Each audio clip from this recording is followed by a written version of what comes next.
teba nebolo by tohoto fantastického eventu, nebolo by týchto aktivít. A ja ti poviem pravdu, nech sa deje, čo sa deje, kdokoľvek povie čokoľvek. Pre mňa si number one, anglicky neviem, číslo 1 a budeš vždy. Ďakujem vám všetkým, že ste prišli, ďakujem vám všetkým, že ste tu s nami a prajem vám, aby tento večer bol pre vás jedným z tých najpríjemnejších večerov, aby ste šťastne došli do Trenčína, do Trnavy, do Bratislavy a aby sme sa o rok znovu takto stretli a mali znovu ďalšie zážitky a myslím si, že ak mi necháš réžiu úplne totálne v rukách, tak to spravím zase iným spôsobom.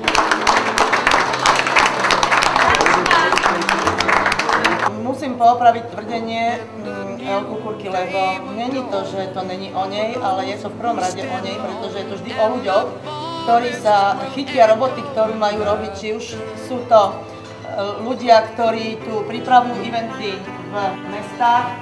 Je to o nich, pretože oni sa o to starajú, oni to pripravujú, oni sa s tým namáhajú, oni sa s tými ľuďmi bavia, oni robia to meno tomu združeniu, čiže je to o tých ľuďoch. Rovnako tak tí všetci, ktorí bicyklujete, robíte meno tomu združeniu, vy ste sa rozhodli, že pôjdete bicyklovať, vy ste sa rozhodli, že dokážete tým ľuďom, že to dokážeme a že dokážeme aj nemožné.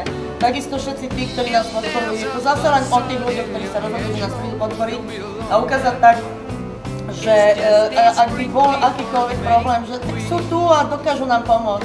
Ja som vlastne včera uzrela nový rozmer celej tejto akcie a keď som videla to video, ľudia, ja nemôžem, ja to budem stále hovoriť do nekonečna, kým to zo mňa nevyprchá, lebo tí dvaja chalani, čo urobili, ja neviem, či to bola náhoda, že som to bola ja, možno, že chceli iného tlačiť, ja neviem, ale v tomto prípade som to bola ja.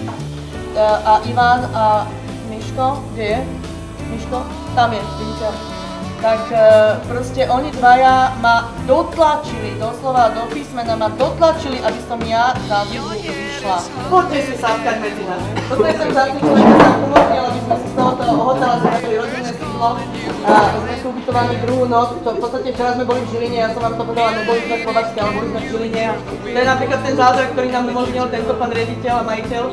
A nielen to, ale teda, ako mi bolo povedané, mali s nami bicyklovať, ale teda osud sa rozhodol ináč. Ale to vôbec nevadí, lebo na budúci rok to vás určite spolu rozdáme. Všetkým vám osud ďakujem, pretože si zaslúžite a ja vám to ďakujem, zaslúžite si oveľa viac, ale teda neviem, jak to mám urobiť, aby som vám to ešte viac mohla dať najavo.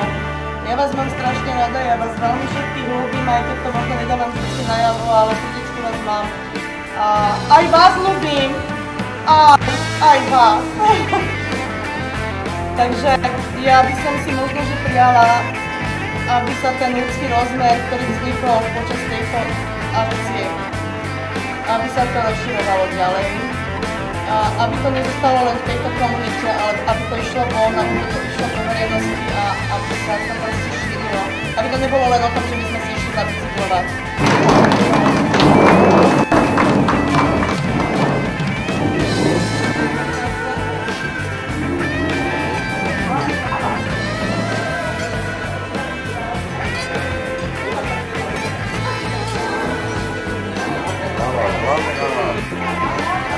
Ja som strašne šťastná, že môžem v tejto rodine, týchto mladých, krásnych ľudí, ako je Stanko a El, povedať, že vám ďakujem. A tiež si to kľudne podrite, že čo tam je, Stanko, tebe, El, tebe. Kľudne im to ukáž. A teraz, jo!